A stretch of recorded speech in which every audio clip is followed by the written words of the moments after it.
প্ৰয়োজনীয় বক্তব্য ৰাখি গতিকে সময়ৰ বিলম্ব গতিৰ প্ৰতি লক্ষ্য ৰাখিছোঁ। বয়োজ্যেষ্ঠসকল আছে, সকলোকে শ্ৰদ্ধা জনাই আমাৰ এই গধুৰ দায়িত্ব আমি গ্ৰহণ কৰিছোঁ। লৈ লাগিছে জপাৰ বৰে কাপোৰ, কেলৈ লাগিছে ধন, জপাৰ বৰে কাপোৰ জপাতে পচিব, হাৰতো গজিব বন। আমাৰ ক'ব লগা মনৰ বহুখিনি বক্তব্য আমাৰ উদ্ধৱ ডাঙৰীয়াই কৈ গৈছে।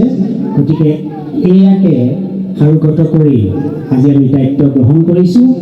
সেইকাৰণে তেখেতে লিখিছিল, তুমিতো জানাই এই কবিৰ আৰু একোৱেই নাই, এটাই মাথো কামিজ তাৰো চিগু চিগু চিলাই, প্ৰেম নিশ্চয় এনেকুৱাই আৱৰণ খুলি হৃদয় জোৰাই।